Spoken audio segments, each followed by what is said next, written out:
Hey everyone, and welcome to another deep dive. We love getting your suggestions for things to, really dig into. And this time around, we've got a topic I think a lot of you will find super relevant, especially if you're maybe thinking about, taking the IELTS exam sometime soon. Oh, absolutely. I think anyone who's either preparing for the IELTS or just, interested in kind of the direction the world's heading will find this fascinating. For sure. And what's really cool is we've got some materials here on predicted topics for the 2025 IELTS Speaking exam. And get this, strategies to score a band 9, which is like the holy grail, right? That's the highest score you can get. Yeah.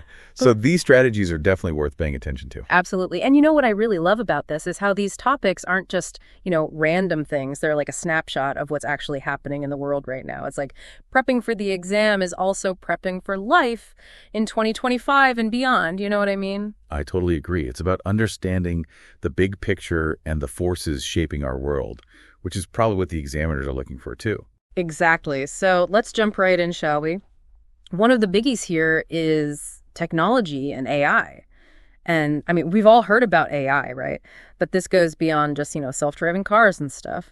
The source material mentions AI-driven healthcare diagnostics, which is kind of mind-blowing. Oh, for sure. Imagine algorithms, analyzing medical images and helping doctors make more accurate diagnoses. That's huge, especially if you think about early detection of diseases. Right. It's like taking the guesswork out of it in a way, which is both amazing and kind of scary at the same time. Yeah, there are definitely ethical considerations to think about, but from a purely technological standpoint, it's incredibly exciting. Totally. And it makes you think about, what skills are going to be important in the future. The source mentions adaptability a lot and how, as AI takes on more routine tasks, things like creativity and critical thinking are going to be even more valuable. Absolutely. Think about your own field. Are there tasks that could be automated by AI? And if so, how can you position yourself to thrive in that new environment? That's a great question. Something to ponder for sure. Okay, let's shift gears a bit and talk about mental health awareness. This is everywhere these days, right? The source highlights the rise of mindfulness and meditation apps like Headspace and Calm. Have you tried any of those? I have, actually. I dabbled with Headspace for a while, and I found it quite helpful for managing stress. Mm-hmm. I think it reflects a growing awareness of the importance of mental well-being, which is, a really positive trend. For sure, especially given, the pressures of modern life, work, social media, all that jazz. It's like we're all constantly on edge in a way. Yeah, and the source material doesn't just focus on individual solutions. It also talks about the need for supportive environments in the workplace and society as a whole, things like teletherapy and corporate wellness programs. Right. So it's not just about, meditating your way out of it. It's about creating systems that support mental health, which is a really important distinction, I think. Absolutely. It's a multifaceted issue for sure. Mm-hmm. Okay. So moving on to something that's been making headlines for years, sustainable living. And I got to say, this source poses a question that I think a lot of us have pondered, like, can individual actions really impact climate change? Right. It's easy to feel like, whatever I do is just a drop in the bucket. Yeah. But the source argues that individual actions contribute to a collective impact. And they highlight a really cool example, Sweden's waste-to-energy plants. Wait, they're turning garbage into electricity? Yep, they're actually doing it. And it's pretty amazing. It's a way to tackle both waste management and energy production at the same time. That's so innovative. It shows that solutions are out there, Yeah, it's a matter of scaling those solutions and finding ways to implement them more broadly, which is where government policies and incentives come into play. Okay, speaking of work, let's talk about remote work culture. We've all experienced the pros and cons of working from home over the past few years, right? The source mentions the flexibility, but also the potential for isolation. Like, are we all just going to end up as hermits in our home offices? Right. It's a valid concern. Yeah. I think what's emerging is this idea of hybrid models, blending remote work with in-person collaboration to get the best of both worlds. Makes sense. So you get the flexibility, but also the human connection and the chance to bounce ideas off each other in person. Exactly. It's about finding that balance. Okay, let's switch gears to something a bit more, let's say, thought-provoking ethical tech dilemmas. And I got to say, this one's a bit unnerving. The source mentions AI misuse, specifically deepfakes, which are videos that can make anyone appear to say or do anything. Have you seen those? Oh, yeah. They're incredibly realistic and a bit terrifying, to be honest. Yeah. It raises questions about, the potential for manipulation and disinformation. It's like the truth doesn't even matter anymore if anyone can be made to say anything. Right. It's a huge challenge. It makes you think about, what role regulation should play in AI development. Should there be limits on what's allowed? Tough questions for sure. And the source material suggests using hypothetical examples to really grapple with these dilemmas. Like, imagine AI being used in the justice system to determine guilt or innocence. Would you trust an algorithm to make that call? Wow, that's a heavy one. Really makes you think. Right. And that's kind of the point. I think these topics are designed to get you thinking critically and forming your own opinions, not just parroting back information. Exactly. And that's a valuable skill, regardless of whether you're taking the IELTS or not. Absolutely. So we've covered AI, mental health, sustainability, remote work, ethical tech. It's amazing how these all tie into the bigger picture. It's like prepping for the IELTS is also prepping for navigating the future, wouldn't you say? I completely agree. And, speaking of the future, let's talk about how our cities are evolving. The next topic here is urbanization and smart cities. I mean, cities are getting more and more crowded, right? How do we accommodate all these people while also maintaining, quality of life? Right, because nobody wants to live in a concrete jungle. Exactly. The source actually highlights Singapore as a leading example of a smart city that's using technology to address these challenges. Things like sensor-controlled lighting, smart grids, even vertical farming. Wow, vertical farming, I've heard of that. It's like growing food in skyscrapers, right? Yeah, it's pretty amazing. And it makes sense in a densely populated city where land is scarce. It makes you wonder if that kind of model could be applied to other cities around the world, maybe even adapted to different contexts. It's definitely a possibility, and I think urban planners are exploring these options more and more these days. Okay, so we've talked about how technology is shaping our cities, but what about its impact on culture? The next topic here is globalization versus local culture. And it's that age-old question, as the world becomes more interconnected, are we losing our unique cultural identities? It's a valid concern, but I think it's important to remember that culture is not static. It's constantly evolving and adapting the source. Even uses an interesting example. McDonald's. McDonald's, what do they have to do with culture? Well, think about it. They're a global brand, right? But they tailor their menus to local tastes. So you might find a Makaloo Tiki Burger in India or a Teriyaki McBurger in Japan. Oh, that's true. I never thought about it like that. Yeah. So it's like globalization with a local twist. Exactly. It's about finding ways to blend the global and the local without erasing cultural differences. Okay, let's shift gears again to something that's always captured people's imaginations, space exploration. And this source asks a really thought-provoking question. Is it worth investing in space exploration when we have so many problems here on Earth?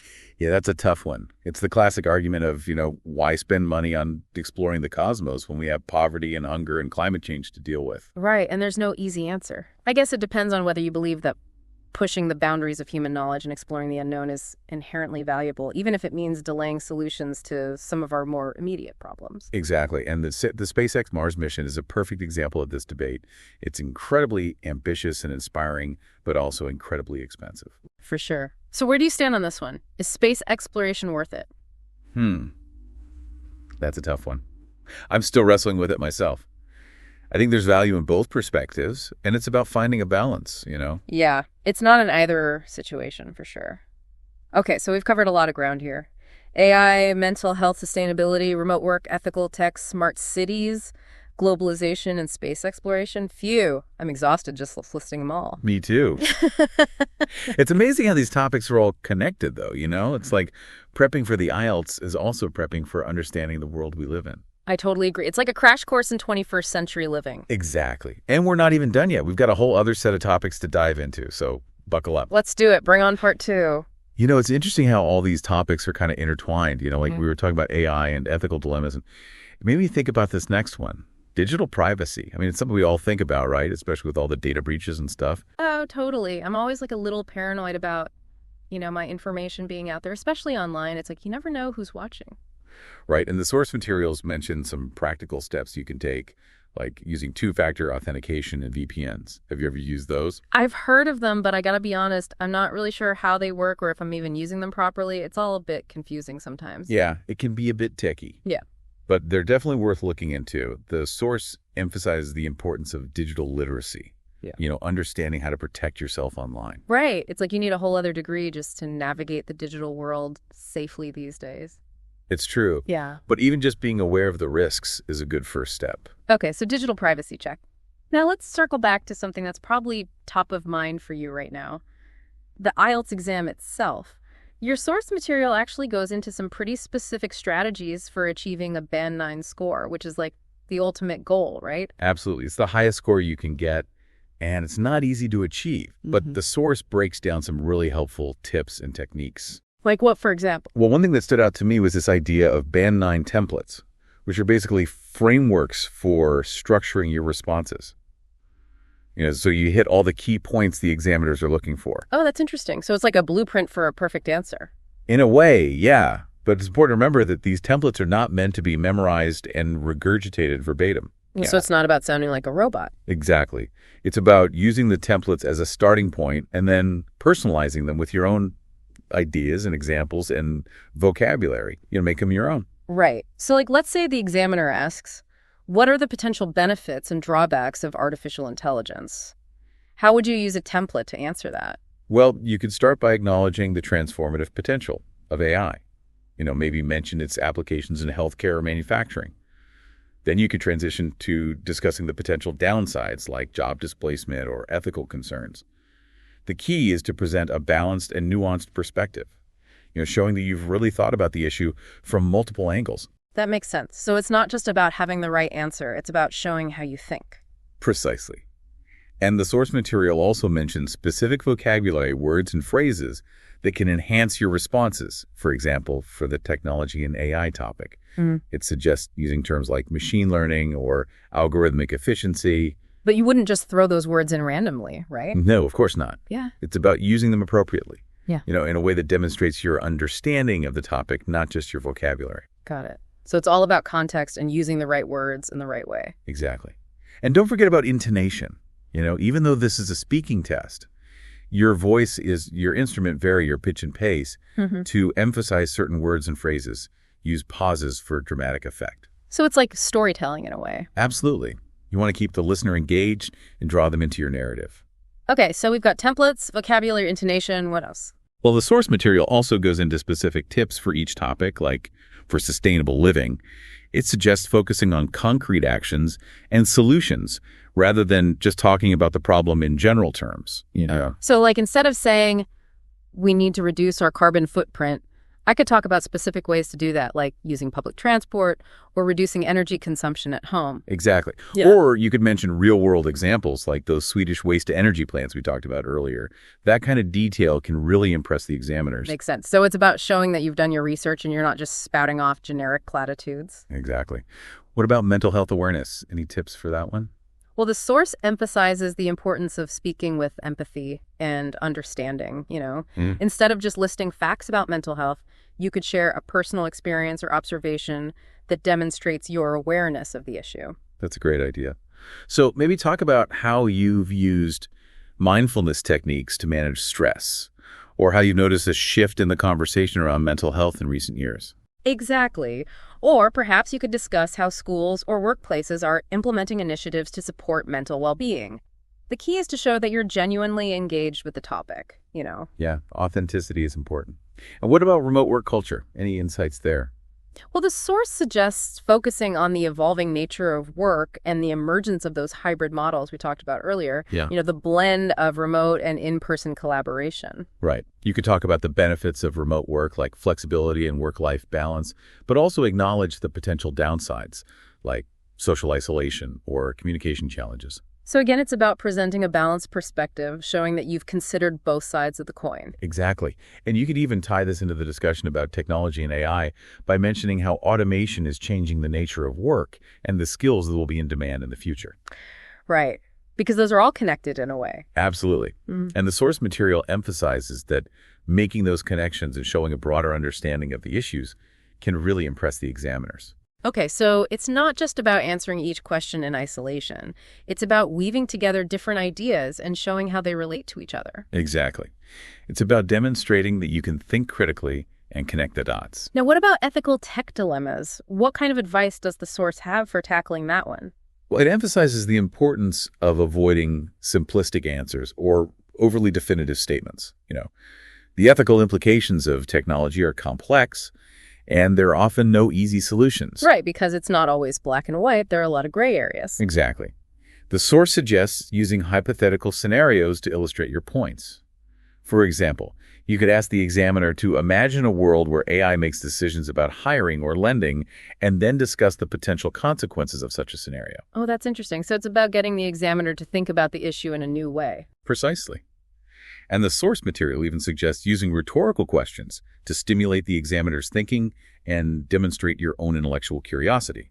Yeah. For example, you could ask, should we prioritize technological advancement at all costs, or should there be limits on what we allow technology to do? Wow, that's a deep question. It makes you realize that the IELTS speaking exam is not just a test of your English skills. It's also an opportunity to grapple with some of the most important issues of our time. Absolutely. And that's what makes it so challenging and rewarding. It's not about memorizing answers. It's about thinking critically and expressing yourself thoughtfully. So it's a test of both your language skills and your critical thinking abilities. Precisely. And the source material has a lot of great tips for developing both of those skill sets. Okay, so we talked about templates, vocabulary, intonation, specific tips for each topic. Anything else? Well, one thing the source emphasizes is the importance of practice. The more you practice speaking English in a variety of settings, the more comfortable and confident you'll become. Right. Practice makes perfect, as they say. Exactly. Mm-hmm. It also suggests recording yourself and listening back to identify areas where you can improve your pronunciation, intonation, or fluency. That's a good idea because sometimes you don't realize how you sound until you hear yourself, It's true. But what if you get nervous during the exam? Any advice for dealing with those pre-test jitters? Oh, yeah. Nerves are a killer. The source actually suggests some relaxation techniques like deep breathing exercises and positive self-talk, Oh, that's helpful. And it also reminds the listener that the examiners are not looking for perfection. They understand that people get nervous during exams, and they're more interested in assessing your overall communication skills rather than penalizing you for every little mistake.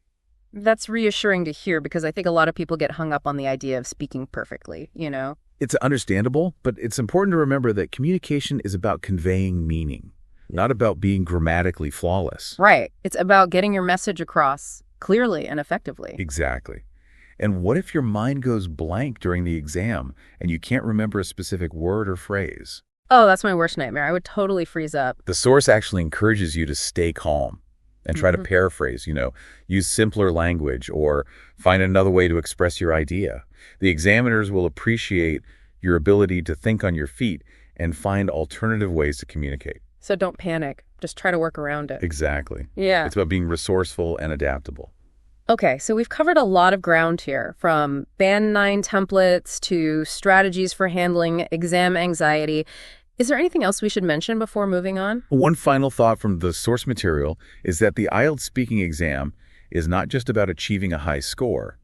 It's about developing communication skills and critical thinking abilities that will serve you well in all aspects of your life. Oh, I like that. So it's not just about the test itself, it's about the bigger picture. Exactly. It's about becoming a more effective communicator and a more engaged citizen of the world. And those are skills that are valuable no matter what you do in life. Absolutely. Yeah. So even if you're not planning to take the IELTS, I think there are a lot of valuable lessons to be learned from these preparation materials. I agree. It's like a crash course in how to think and speak effectively. Exactly. And who wouldn't want that? So are you ready for the final part of our deep dive? Bring it on. I'm eager to see what other insights we can uncover. All right, so we've made it to the final stretch of our deep dive. We've talked about the predicted topics, those Band 9 templates, and even some strategies for, calming those exam nerves. What else can our listener do to really, nail that IELTS speaking exam and get that coveted Band 9 score? Well, preparation is key, of course, but I think it's also important to remember that there's an element of performance involved. Mm-hmm. The examiners aren't just robots looking for key words. They're human beings who are looking for genuine connection and engagement. Right. So it's not just about reciting facts and figures. It's about conveying your personality and passion for the topics. Yeah. Exactly. Think of it like a conversation, not an interrogation. Be enthusiastic. Be curious and let your personality shine through the source material. Even suggests, injecting a bit of humor if it feels natural and appropriate. Okay, so don't be afraid to crack a smile or tell a little anecdote if it helps illustrate your point. What else can our listener do to make their responses stand out? Well, the source material emphasizes the importance of storytelling. Even when you're discussing complex topics like AI or globalization, try to find ways to weave in personal experiences or observations that make your responses more relatable and engaging. So instead of just saying AI is changing the world, I could talk about how I saw a documentary about AI-powered robots that are assisting surgeons in the operating room. Exactly. That kind of personal touch can make a world of difference. It shows the examiners that you're not just regurgitating information, you're thinking critically and making connections to the real world. Okay, so be yourself, be enthusiastic, and tell a story. Any other pearls of wisdom before we wrap up? Just one final tip from the source material is to focus on clarity and conciseness. The examiners are listening to dozens of candidates, so you want to make sure your message is clear and easy to follow. Avoid rambling or going off on tangents. Stick to the main points and support them with strong evidence and examples. Okay, so think quality over quantity, make every word count.